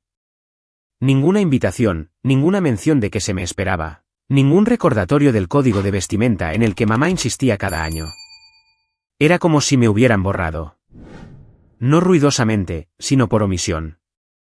Y de alguna manera eso dolió más que si hubieran dicho directamente que no me querían allí. El 15 de diciembre, recibí una tarjeta de Navidad de un primo lejano. Dentro decía: espero verte en la casa en Nochebuena. Pero cuando le escribí para preguntar a qué hora llegaban todos, respondió unas horas después, diciendo que había asumido que estaba invitada. Me dijo que lo consultara con mi hermana. Sabía que no lo haría. Ya entendía la respuesta. Leí el boletín 3 veces antes de cerrar el documento y dejar escapar un largo suspiro. Esto no era un malentendido. Esto era deliberado, una invitación que no existía, una eliminación que pretendía sentirse limpia y civilizada. Aún así, algo en mí se había fortalecido en los últimos meses. El silencio no me rompió como lo habría hecho antes. En cambio, aclaró la verdad. Algunas puertas se cierran, no porque fracasaste, sino porque otras personas no pueden tolerar lo que tu existencia revela sobre ellas. 3 días después, un mensaje completamente diferente llegó a mi bandeja de entrada. Era de una periodista llamada Megan Caldwell de una revista de negocios internacional. Dijo que había oído rumores sobre mi trabajo, sobre la investigación que había hecho en el Instituto Carver, sobre una nueva tecnología médica que avanzaba hacia la aprobación. Dijo que se hablaba de una oferta pública inicial en el horizonte, y que quería hablar conmigo para un reportaje programado para publicarse el 1 de enero. Mi corazón se aceleró mientras leía su correo electrónico una y otra vez. Mi trabajo, no el de mi hermana, no el de la empresa de mi familia, el mío. Esperé 1 hora antes de responder, no porque estuviera insegura, sino porque quería leer mi respuesta con manos firmes. Cuando finalmente respondí, le pregunté qué información necesitaba. Dijo que quería verificar la cronología, confirmar los registros de patentes y obtener una declaración para el artículo. Le envié el registro de la patente de 2021. Redacté explicaciones para cada etapa de desarrollo y le reenvié toda la documentación de mis contribuciones. También le envié la grabación de la reunión de junio donde mi hermana y mi mamá me presionaron para entregarlo todo. 1 hora después, mi teléfono sonó. Era Megan. Su voz era tranquila, pero podía oír el interés debajo de ella. Dijo que la evidencia era clara, la cronología impecable, la originalidad innegable. Me preguntó si me sentía cómoda siendo acreditada públicamente como la creadora y desarrolladora principal del algoritmo. Me senté en el borde de mi cama, mirando la pared como si la respuesta correcta pudiera estar escrita allí. Dije que sí. Me dijo que el reportaje estaba programado para publicarse exactamente a medianoche del día de Año Nuevo. Ese momento era intencional. Dijo que los inversores estarían atentos a los anuncios en el momento en que comenzara el año. Las empresas a menudo publicaban noticias importantes el 1 de enero exactamente a las 12 de la madrugada. Creaba impulso para el próximo trimestre. Si yo estaba dispuesta. Ella quería que mi reportaje estuviera entre ellos. Cuando colgamos, sentí que algo cambiaba dentro de mí. Una alineación lenta y constante, como piezas encajando en su lugar después de años de ser forzadas en el patrón incorrecto. El siguiente paso fue la confirmación legal. Le reenvié todo a Daniel, incluido el hilo de correos electrónicos con la periodista. Respondió en 30 minutos, pidiéndome que fuera a su oficina a la mañana siguiente. Su oficina estaba tranquila cuando llegué. Me indicó que me sentara y abrió una carpeta que contenía copias impresas de cada documento que le había enviado. No dijo nada al principio. Simplemente revisó cada página, golpeando la esquina de los papeles con el dedo mientras leía. Cuando finalmente habló, su voz era firme. Eliza, dijo, tienes todo el derecho legal de publicar. El acuerdo de confidencialidad que tu familia te impuso no se aplica a este trabajo. El trabajo es anterior a él. La patente es anterior a él. El desarrollo está bien documentado. Puedes hablar libremente. Puedes publicar libremente y ningún tribunal del país te detendría. Tragué saliva. Aunque lo sabía intelectualmente, Escucharlo de él se sintió como si alguien desbloqueara una puerta dentro de mi pecho. Dijo que mi hermana probablemente entraría en pánico una vez que se publicara el artículo. Podría haber acusaciones. Podría haber intentos de manipular la narrativa, pero me aseguró que la verdad tenía una fuerza más allá de lo que el miedo podía manipular. Dijo que la ley de propiedad intelectual existe para situaciones exactamente como esta, donde alguien intenta reclamar lo que no creó. Antes de salir de su oficina, le hice una última pregunta. Si el artículo se publica a medianoche, ¿qué sucede después? Dijo simplemente, el mundo se ajusta a la verdad. Mi última llamada fue a mi mentora en el Instituto Carver, la doctora Ellen Roth. Ella fue quien me animó cuando dudé de mi trabajo. La que me impulsó a presentar la patente temprano. La que me recordó que la brillantez a menudo es invisible en las habitaciones equivocadas, pero innegable en las correctas. Cuando respondió, sentí que se me hacía un nudo en la garganta. Le conté todo, no solo la parte técnica, sino la parte personal, la parte familiar, el borrado, el agotamiento, la lealtad dolorosa que había cargado durante demasiado tiempo. Escuchó en silencio. Cuando terminé, dijo que me apoyaría. Testificaría sobre la autenticidad del trabajo. Verificaría cada detalle si la llamaban. Y luego dijo algo que me hizo picar los ojos. Es hora de que la gente sepa la verdad, Eliza. Has pasado tu vida construyendo algo real. No dejes que los que se niegan a verlo controlen la historia. Después de colgar, me senté en el silencio de mi apartamento, dejando que sus palabras se asentaran. Era la primera vez que alguien me hablaba como si mi trabajo mereciera protección en lugar de sacrificio. En los días previos a la Navidad, me mantuve ocupada finalizando archivos para Megan, verificando cronologías, enviando documentación adicional que solicitó. Cuanto más trabajábamos, más claro se volvía el reportaje. Me envió un borrador el 23 de diciembre. Mis manos temblaban mientras lo leía. Mi nombre estaba impreso en la parte superior. Mis contribuciones detalladas. El proceso de desarrollo explicado, la cronología presentada con precisión y entretejida en todo. Estaba la verdad de lo que había sucedido, lo que había creado, lo que me habían quitado, lo que me negué a entregar. La Nochebuena llegó sin una palabra de mi familia, ni siquiera un mensaje de texto masivo. Mi hermana publicó una foto de ella con un vestido rojo junto a la escalera decorada. Mi padre publicó una foto de la torre de champán. Mamá publicó un vídeo de los invitados llegando. Vi cada uno sin sentir que me estaba perdiendo algo. Hay una diferencia entre ser excluida y ser liberada. El 29 de diciembre, Megan envió la versión final del artículo. Dijo que todo estaba listo. Todo lo que necesitaba era mi confirmación final para programar la publicación exactamente a las 12 de la madrugada del primer día del nuevo año. Pensé largo y tendido en el momento, en lo que sucedería cuando el reloj marcara la medianoche, en lo que significaba hablar públicamente después de pasar toda una vida diciéndome que estuviera callada. Pensé en mi hermana presentando mi trabajo sin pestañear.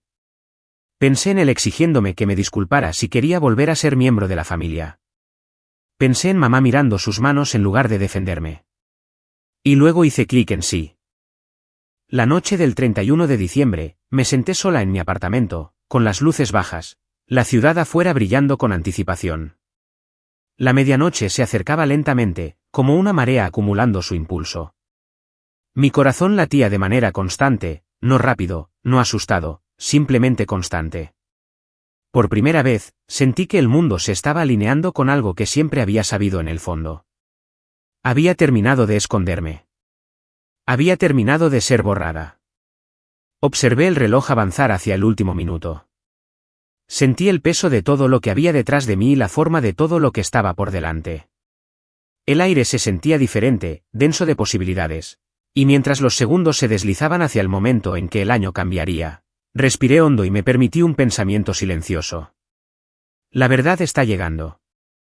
Me susurré eso a mí misma mientras los últimos segundos del año pasaban en mi silencioso apartamento de Somerville. Fuera de la ventana, el cielo brillaba con fuegos artificiales dispersos que crepitaban en la distancia, sus colores estallando contra el oscuro aire invernal. Dentro de la habitación, el único sonido era el leve zumbido de mi radiador y mi propia respiración constante. La medianoche llegó, No con fanfarria, sino con una especie de dignidad solemne que me oprimió el pecho. Mi teléfono vibró exactamente a las 12 de la madrugada. Era una alerta del sistema de publicación de la revista confirmando que el reportaje estaba en línea.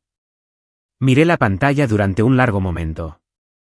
Mi nombre, mi trabajo, mi historia, todo ello en el mundo, ya no atrapado dentro de una casa que se negaba a reconocerme.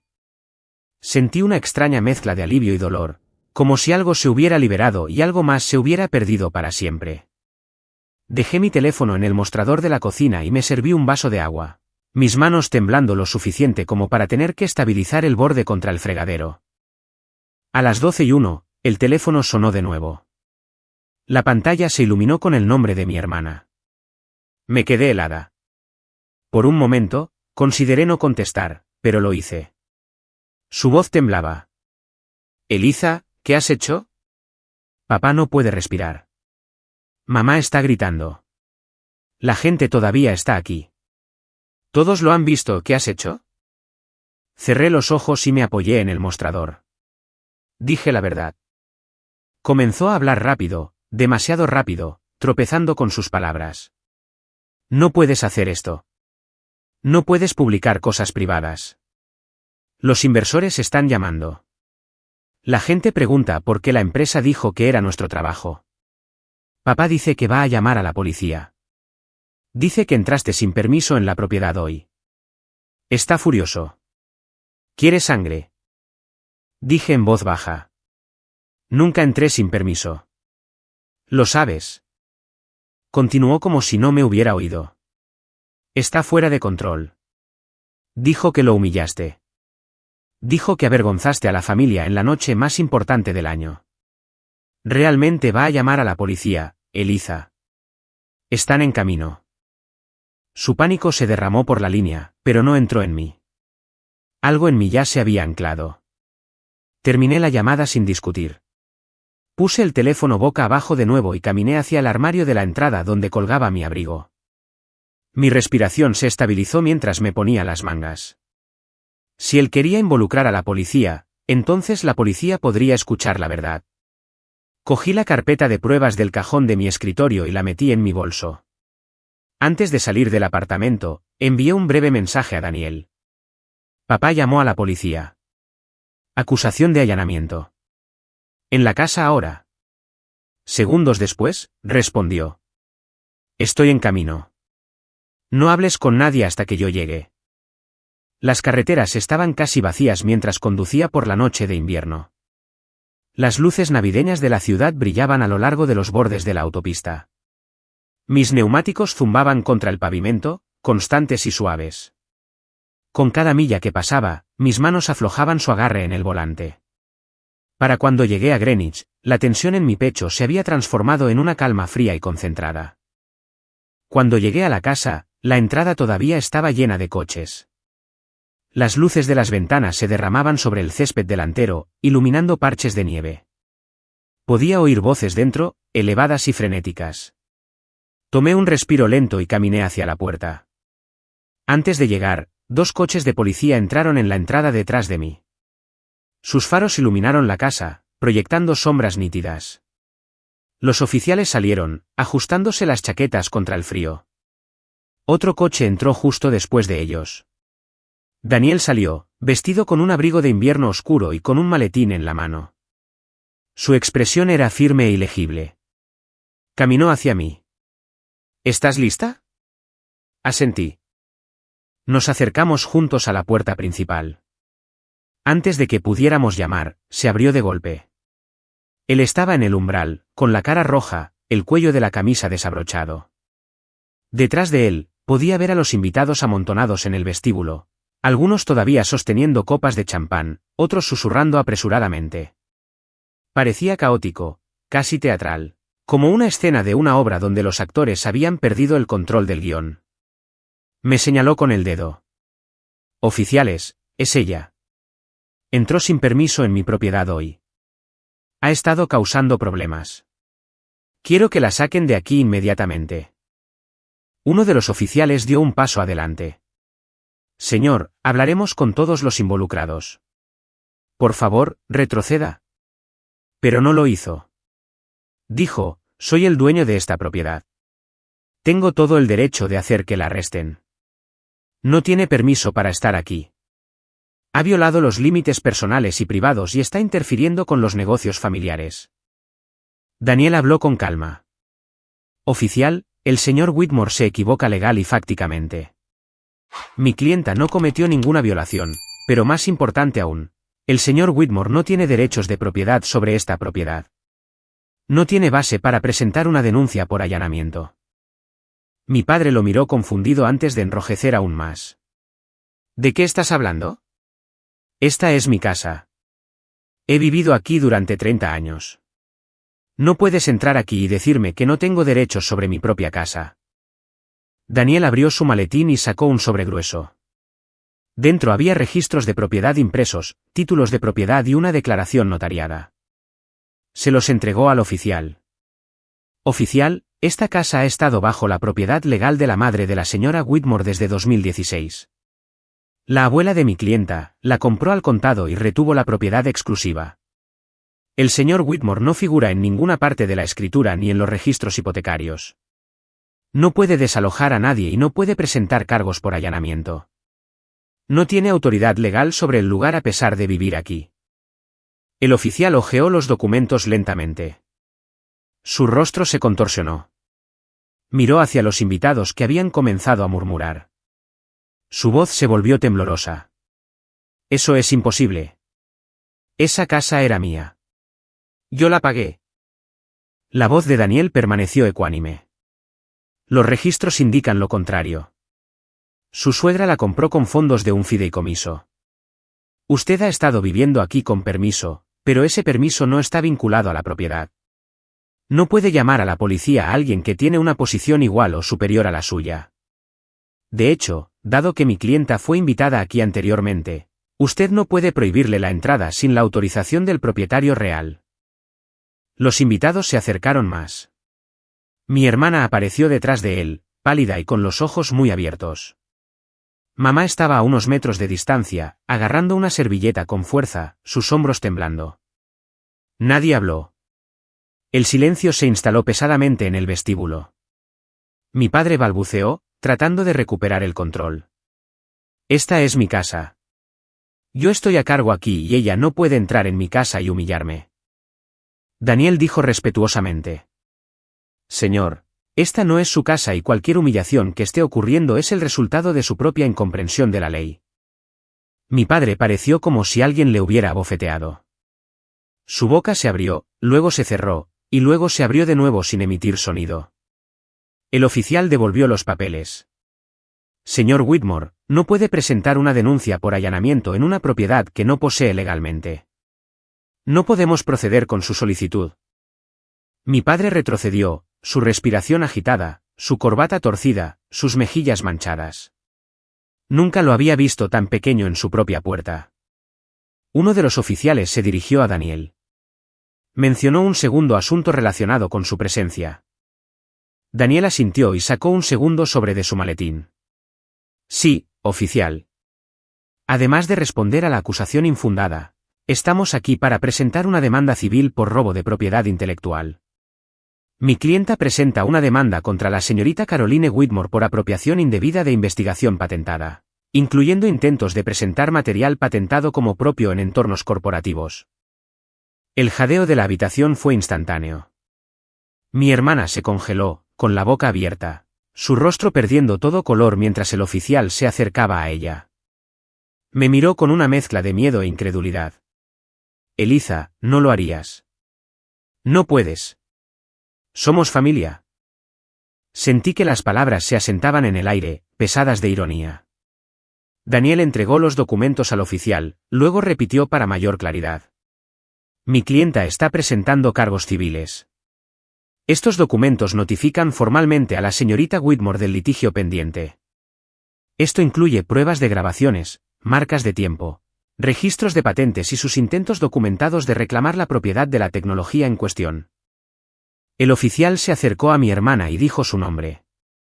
Ella dio un pequeño paso hacia atrás, pero no había a dónde ir. La gente se apartó a su alrededor, con los ojos fijos en la escena que se desarrollaba. El oficial le entregó los papeles suavemente en las manos. Ella los miró como si la estuvieran quemando. Mi padre se abalanzó hacia adelante. No pueden entregar papeles en mi casa. No pueden hacer esto delante de mis invitados. Esto es inaceptable. Daniel lo miró con calma y precisión. Legalmente hablando, señor, esta no es su casa. Y sí, podemos. Mi padre emitió un sonido ahogado como si se hubiera tragado algo duro. Se volvió hacia mamá, su voz quebrada. ¿Sabías de esto? ¿Sabías que tu madre todavía era dueña de esta casa? Pero la pregunta salió débil, casi infantil. Los labios de mamá se separaron, pero no salieron palabras. Mi hermana agarró los papeles con dedos temblorosos. Me miró como si me viera claramente por primera vez en su vida. Su voz era apenas un susurro. ¿Realmente lo hiciste? Dije, te di 3 años para hacer lo correcto. Elegiste no hacerlo. El vestíbulo volvió a quedar en silencio. Completamente en silencio. Incluso los invitados que habían estado susurrando momentos antes dejaron de respirar audiblemente. El único sonido en toda la casa era el débil tic-tac del reloj antiguo en el pasillo. Él se quedó congelado. Mi hermana parecía destrozada. Mamá se cubrió la boca con la mano. Uno de los oficiales carraspeó. Consideramos este asunto resuelto por la parte penal. No hay allanamiento, no hay motivos para la expulsión. Presentaremos nuestro informe en consecuencia.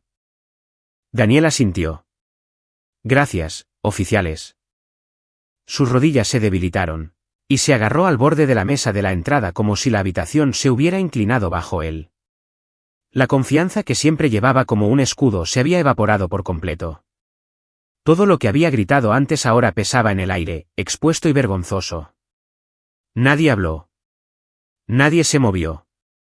El silencio era tan espeso que parecía tener su propia gravedad. Y de pie en medio de ese silencio, me di cuenta de algo. La verdad no necesita gritar para cambiar una habitación. A veces solo necesita ser dicha una vez. Los oficiales se fueron primero, volviendo a la noche fría. Daniel comenzó a guardar sus documentos. Me quedé quieta un momento más, observando las caras a mi alrededor, las expresiones cambiando de juicio a confusión a algo más cercano a la incredulidad. Y entonces la casa se sintió completamente silenciosa. Un silencio tan denso que parecía que el propio aire contenía la respiración. Me di la vuelta y salí a la noche, dejando que la puerta se cerrara suavemente detrás de mí. El aire frío de la noche me siguió hasta mi coche, deslizándose bajo mi abrigo y asentándose contra mi piel como una segunda verdad silenciosa. No miré hacia atrás a la casa. No lo necesitaba. El silencio dentro de ella ya lo había dicho todo. Abrí la puerta de mi coche, me senté y dejé mis manos descansar sobre el volante sin arrancar el motor. Mi aliento empañó el parabrisas. En algún lugar de la calle, todavía había fuegos artificiales. Se sentía extraño pensar que el resto del mundo estaba dando la bienvenida a un nuevo año, mientras que el mío ya se había roto horas antes de la medianoche. Conduje de regreso a Somerville con la calefacción zumbando suavemente. Mi teléfono vibró varias veces, pero no lo revisé. Necesitaba que el mundo dejara de pedirme cosas, aunque solo fuera por una noche. Cuando finalmente entré en mi apartamento, el radiador se encendió, calentando la habitación con un murmullo bajo y familiar. Colgué mi abrigo en el respaldo de la silla, apagué todas las luces excepto una lámpara y me senté en el borde de la cama. El agotamiento me golpeó en una lenta ola. Me recosté sin cambiarme de ropa y dejé que mis ojos se cerraran. Me desperté con la luz del día entrando por las persianas. Mi teléfono vibraba una y otra vez. El reloj marcaba las 9:30 de la mañana. Por un momento, no pude recordar qué día era. Luego todo volvió en un destello agudo.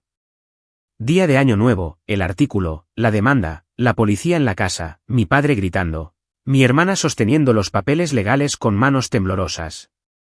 Mi pecho se oprimió. Alcancé el teléfono. Las notificaciones llenaban la pantalla. Llamadas perdidas, correos electrónicos, un mensaje de Daniel pidiéndome que llamara cuando estuviera lista. Un mensaje del Dr. Álvarez diciendo que había leído el artículo y que todo su equipo en el instituto estaba orgulloso de mí. Y docenas de alertas de medios de comunicación que republicaban o discutían el reportaje. Me senté lentamente. Estaba sucediendo. La verdad estaba ahí fuera y no iba a volver a la caja. Alrededor de las 10:30, recibí mi primera llamada de un número desconocido. Dudé y luego contesté: soy Linda de la radiodifusión pública de Fairfield. Estamos cubriendo la historia en desarrollo sobre la familia Whitmore y la disputa de propiedad intelectual. ¿Le gustaría hacer algún comentario? Dije: no, gracias, y colgué. Las llamadas siguieron llegando. Reporteros, analistas, gente de empresas de biotecnología, incluso alguien de un programa de entrevistas. Los ignoré a todos. No estaba lista para dejar que el mundo se convirtiera en parte de esto. Aún no. Alrededor del mediodía, mi hermana dio una conferencia de prensa. No la vi en vivo, pero alguien me envió un clip una hora después. Lo vi primero en silencio, luego con el sonido activado. Estaba de pie detrás de un podio con el logotipo de la empresa detrás de ella. Parecía cansada. Tenía los ojos hinchados como si no hubiera dormido nada. Comenzó con un aliento tembloroso. La situación se ha exagerado. Mi hermana y yo hemos trabajado estrechamente durante años. Nos hemos apoyado mutuamente. Cualquier malentendido sobre las contribuciones intelectuales es una cuestión de comunicación interna. Nuestra familia siempre ha valorado la colaboración. Un reportero levantó la mano de inmediato. Señorita Whitmore, ¿presentó o no el trabajo patentado de su hermana como propio a su junta directiva e inversores durante múltiples reuniones internas? Parpadeó, tragó saliva e intentó una sonrisa. Los detalles de esa cronología son más complejos de lo que el público entiende. Otro reportero interrumpió. La patente se presentó a principios de 2019 a nombre de su hermana. Sin embargo, su primera presentación reclamando la misma metodología tuvo lugar a finales de 2020. ¿Cómo explica esta discrepancia? Mi hermana se movió de nuevo. Su voz se quebró ligeramente. Como dije, la cronología es compleja. Estamos aclarando todos los detalles con el asesor legal. Un tercer reportero se adelantó. Señorita Whitmore, hay una grabación de audio en la que le dijo a su hermana que todo lo que ella hacía pertenecía a la empresa y que no tenía derecho a poseer ninguna propiedad intelectual de forma independiente. ¿Niega la autenticidad de esa grabación? Sus mejillas se quedaron sin color. Casi podía oírla pensar. El equipo está revisando todas las pruebas. La sala se llenó de murmullos. Otro reportero dijo suavemente: Señorita Whitmore, ¿sabía que la casa donde ocurrió el incidente de anoche es propiedad de la abuela, no de su padre? Mi hermana se puso rígida. No puedo comentar sobre asuntos personales. Alguien añadió: Señorita Whitmore, ¿cuál es su respuesta a las acusaciones de que engañó a los inversores sobre los orígenes de la tecnología? Cerró los ojos por un momento y luego terminó abruptamente la conferencia. El clip se cortó ahí. Dejé caer el teléfono sobre el cojín del sofá. Sentí un extraño dolor en el pecho. No satisfacción, no victoria, sino algo más complicado. Durante tanto tiempo, el mundo había creído que ella era la talentosa, la brillante, la heredera natural del legado de nuestra familia. Había pasado años haciéndome pequeña para encajar en el espacio que me dejaban. Ahora el mundo le hacía preguntas que no podía responder. No era venganza. No exactamente. Era simplemente la verdad alcanzándola. Esa tarde, la junta directiva de diagnósticos Whitmore anunció una suspensión temporal del liderazgo de mi hermana pendiente de una investigación interna. Las acciones cayeron. Un importante contrato hospitalario por valor de $15 millones fue congelado. Un artículo de una revista médica salió a la luz, cuestionando la precisión de las afirmaciones anteriores de la empresa. Por la noche, recibí un correo electrónico de un empleado que había conocido años antes. Dijo que temía por el futuro de la empresa porque la gente dependía de esos trabajos para mantener a sus familias. Su mensaje terminaba con: por favor, si hay algo que puedas hacer, por favor ayuda. Me quedé con eso durante mucho tiempo. No quería que nadie perdiera su sustento por las decisiones que mi familia tomó. Pero la verdad tenía consecuencias. Las consecuencias no discuten. No negocian. Llegan cuando están listas. A la mañana siguiente, caminé a la cafetería cerca de mi apartamento. El aire olía a nieve, aunque no había caído ninguna. Las calles estaban más tranquilas de lo habitual. Pedí un café con leche y esperé junto a la ventana. Después de unos minutos, mi teléfono vibró de nuevo. Era una llamada de mi mamá. Dudé y luego contesté. Su voz era débil. «Eliza, ¿podemos hablar?» Dije que sí, y me preguntó si podíamos encontrarnos en un lugar neutral. Elegimos un pequeño café cerca de Cambridge que a ella le gustaba. Cuando llegué, ya estaba sentada en una mesa de la esquina. Parecía más pequeña. De alguna manera, como si su cuerpo se hubiera encogido durante la noche, removía su té sin levantar la vista. «Gracias por venir», dijo en voz baja. Me senté frente a ella. Siguió removiendo el té, aunque ya no lo necesitaba. Sus ojos finalmente se levantaron para encontrarse con los míos. Todo se está desmoronando. Tu hermana está devastada. Tu padre está furioso. La Junta exige explicaciones. La gente que conocemos hace preguntas. Esto está hiriendo a nuestra familia. Esperé a que terminara. Tomó aire. Necesitamos adelantarnos a esto. Si pudieras publicar una declaración diciendo que el artículo exageró las cosas o que la demanda fue un malentendido, calmaría todo. Aún recibirías reconocimiento por lo que hiciste y la familia no sería destruida por esto. La observé con atención. Por un momento, casi me sentí como una niña de nuevo, esperando que me eligiera, que me defendiera, que me viera. Pero ese momento pasó. Dije, no voy a mentir por ustedes. Se estremeció visiblemente. Eliza, por favor. Esta es tu familia. Construimos todo con nuestra reputación. Si sigues con esto, nunca nos recuperaremos. Apoyé las manos en la mesa. Mamá, dije la verdad. Eso es todo. Si su reputación no puede sobrevivir a la verdad, entonces nunca fue real. Sus ojos se llenaron de lágrimas. Suenas igual que tu abuela. Casi sonreí ante eso, pero no con malicia. La abuela siempre había creído en mantenerse firme, incluso cuando le costaba todo. Quizás había heredado eso. Mi mamá bajó la voz. Tu hermana está considerando hacer una disculpa pública. Está devastada. Se siente traicionada. Las palabras resonaron entre nosotras. ¿Traicionada por qué? ¿Por el hecho de que sus acciones finalmente tuvieran consecuencias? ¿Por el hecho de que no puede tomar mi trabajo y seguir siendo elogiada por ello? ¿O por el hecho de que finalmente me negué a estar callada? Mi mamá cerró los ojos. No entiendes lo difícil que es esto para ella. Me recliné en mi silla. Quizás tú no entiendes lo difíciles que fueron los últimos 10 años para mí. Me miró entonces, realmente me miró, como si estuviera viendo la forma de mi dolor por primera vez. Pero el reconocimiento no duró mucho. Nunca lo hacía. Extendió la mano sobre la mesa y tocó la mía. Por favor, ayúdanos a arreglar esto. No podemos sobrevivir a la humillación. Retiré mi mano suavemente. La humillación no es fatal. Perderme a mí misma sí lo fue. No voy a renunciar a eso de nuevo. Respiró temblorosamente y asintió como si entendiera algo que desearía no haber oído. Se levantó sin terminar su té.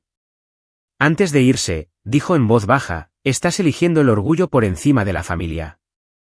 Respondí, no, estoy eligiendo la verdad por encima del silencio. Salió del café. Durante el resto de la semana, las consecuencias continuaron. Más periodistas investigaron la historia. Los analistas cuestionaron cuánto tiempo la empresa se había basado en investigaciones mal atribuidas. Antiguos alumnos del instituto publicaron, felicitaciones por el reconocimiento de mi patente. Personas con las que no había hablado en años me enviaron mensajes de apoyo. El 5 de enero, la Junta hizo un anuncio. La suspensión de mi hermana se extendió. La revisión interna continuaría durante varias semanas. Las acciones volvieron a caer. Una organización médica anunció que estaban reconsiderando futuras colaboraciones. Un popular presentador de noticias informó que los inversores exigían rendición de cuentas. Esa tarde, mi hermana llamó. Su voz era más tranquila de lo que nunca la había oído. Dijo que necesitaba hablar en persona. Había algo que quería decirme, algo que necesitaba decidir. Le dije que lo pensaría. Después de colgar, caminé hacia la ventana de mi apartamento. Las luces de la ciudad parpadeaban como pensamientos inquietos. El aire exterior era frío, pero dentro de la habitación, sentí una extraña calma. Por primera vez en mi vida, mi familia no decidía la narrativa. El mundo ya no me veía a través de sus lentes. Me veían como era. Y la verdad, una vez dicha, estaba haciendo exactamente lo que hace la verdad. Se estaba moviendo. Estaba funcionando. Estaba remodelando todo a su paso. Sabía que la historia no había terminado. Mi hermana no había terminado. Mi familia no había terminado. Habría más conversaciones, más consecuencias, más decisiones que tomar. Pero por primera vez, me sentí firme, incluso esperanzada. Me quedé junto a la ventana esa noche, observando las luces de Boston parpadear contra el cielo invernal, preguntándome cuántos años había pasado tratando de pertenecer a personas que nunca se preguntaron si me pertenecían. El pensamiento fue silencioso pero agudo, como un hilo que se libera. Lo dejé asentarse. Por primera vez en mi vida, el mundo se sentía más grande que las paredes que mi familia construyó a mi alrededor. La mañana siguiente trajo una especie de quietud que no había sentido en años. Me desperté sin temor. Hice café sin prisas. La ciudad afuera estaba lenta y suave bajo una capa de luz pálida. Cuando revisé mi teléfono, vi un mensaje de voz de mi hermana. Su voz sonaba desgastada, casi frágil. Dijo que quería reunirse. Dijo que necesitaba hablar en persona. Dijo que quería disculparse. No respondí de inmediato. Caminé por mi apartamento con el mensaje resonando en mi mente. Un año antes, habría saltado ante la oportunidad. Un año antes, habría cargado la esperanza como un peso, creyendo que si me comportaba perfectamente, si explicaba con cuidado, si me suavizaba lo suficiente, tal vez me verían, tal vez me elegirían. Pero las cosas son diferentes ahora. La verdad había entrado en la habitación y se negaba a irse. Y una vez que la verdad respira, nada vuelve a ser como era. Finalmente nos reunimos en un pequeño parque cerca del río Charles, el que tiene los largos bancos que miran al agua. Mi hermana esperaba junto a la barandilla. Llevaba un abrigo largo y su aliento empañaba el aire en ráfagas cortas. Cuando se volvió hacia mí, no se parecía en nada a la mujer que había aplaudido cuando mi padre me echó.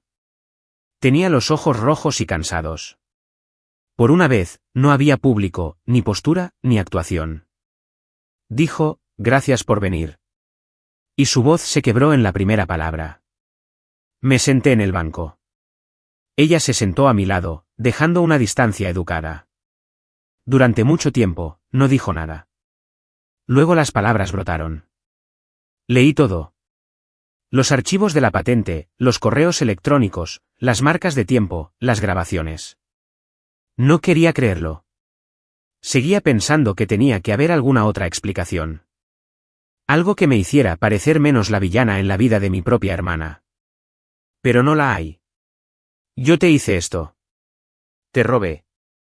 Te borré. Y me permití creer que estaba bien porque compartimos un apellido.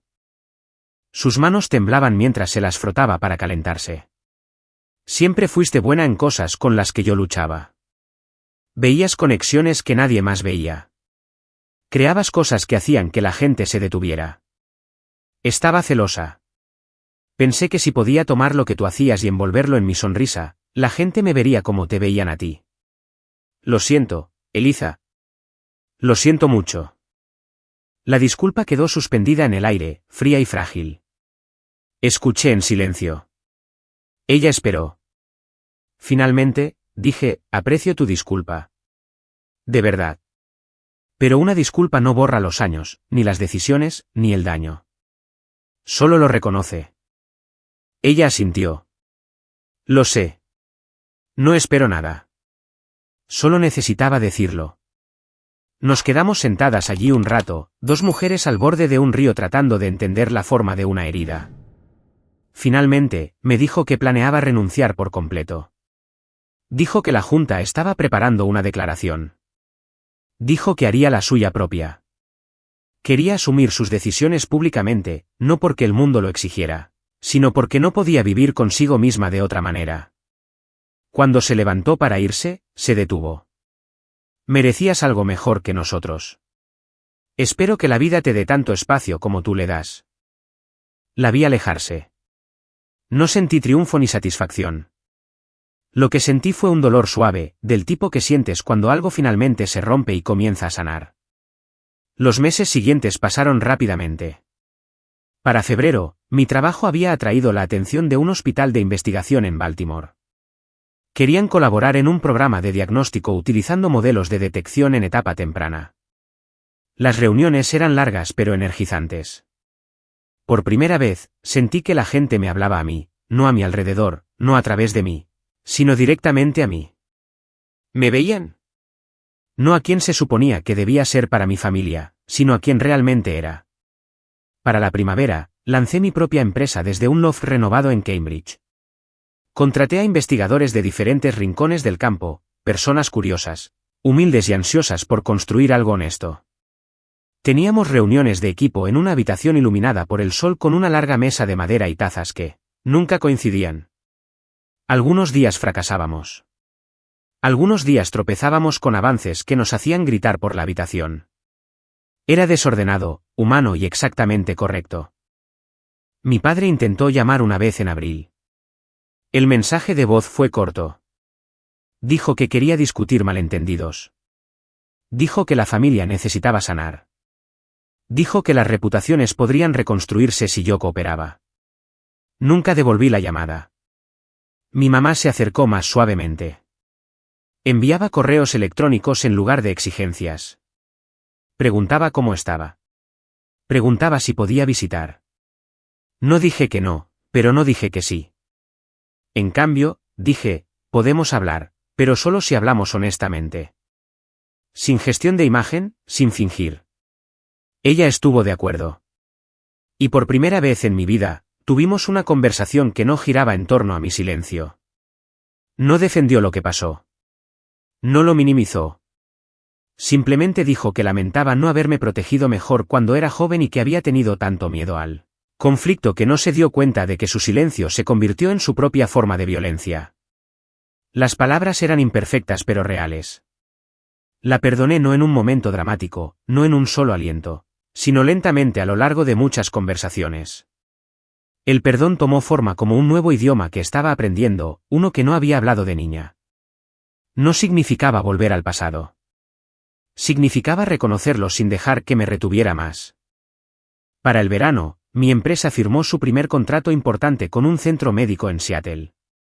El acuerdo valía varios millones de dólares y ampliaría el acceso al diagnóstico temprano para miles de pacientes. Lo celebré con mi equipo pidiendo comida para llevar y comiendo en el suelo porque aún no habíamos comprado suficientes sillas.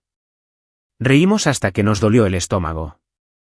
En el otoño, me invitaron a hablar en una conferencia de mujeres en STEM en Chicago. La sala estaba llena de jóvenes investigadoras, científicas mayores, mujeres que habían sido silenciadas, ignoradas, subestimadas. Les conté mi historia. No la versión del escándalo, no la versión del titular, sino la humana. La de una niña que aprendió a encogerse para sobrevivir, y luego aprendió a desencogerse para vivir. Cuando terminé, la sala quedó en silencio. Luego se pusieron de pie y aplaudieron durante tanto tiempo que tuve que contener las lágrimas. Diciembre llegó más rápido de lo que esperaba. La nieve espolvoreaba las aceras. Mi oficina estaba cálida con calentadores zumbando y bocadillos navideños. Mi equipo terminó nuestro último proyecto del año e intercambió pequeños regalos, en su mayoría bromas internas escritas en notas adhesivas. La vida se sentía plena de una manera que nunca había conocido. Llena de gente que me veía sin necesitar que yo fuera más pequeña. Llena de trabajo que reflejaba mi mente en lugar de la necesidad de otra persona de poseerla. Llena de aliento, llena de posibilidades. En la mañana del 31 de diciembre de 2025, me desperté en un suave charco de luz solar. Hice café, me envolví en un suéter y caminé hacia la oficina. Aunque el edificio estaba oficialmente cerrado, me gustaba estar allí cuando estaba tranquilo. Las grandes ventanas daban a la ciudad. Las luces brillaban sobre el río. Se sentía pacífico. Esa noche, organicé una pequeña reunión en mi apartamento. No una fiesta, solo un grupo de personas que se habían convertido en mi gente, mi equipo. Algunos amigos del instituto, incluso mi mamá, que llegó temprano y ayudó a cortar fruta en la cocina. Hablamos de trabajo, de libros y de la extraña alegría de encontrar comunidad más tarde en la vida. Nos sentamos en el suelo con platos en nuestros regazos. No se parecía en nada a las fiestas que mi familia solía organizar, esas en las que todos sonreían pero nadie respiraba. Esto era diferente. Esto estaba vivo. Un poco antes de la medianoche, salí al balcón por un momento a solas. El cielo sobre Boston estaba oscuro y suave. El sonido de las risas llegaba desde adentro. Sostenía una copa de champán y dejé que el aire frío se asentara a mi alrededor. Un año antes, había estado fuera de la casa de mis padres sin nada más que mi abrigo y mi dignidad. Un año antes, me habían dejado fuera y borrado. Ahora estaba en una vida que construí yo misma. Mi teléfono vibró.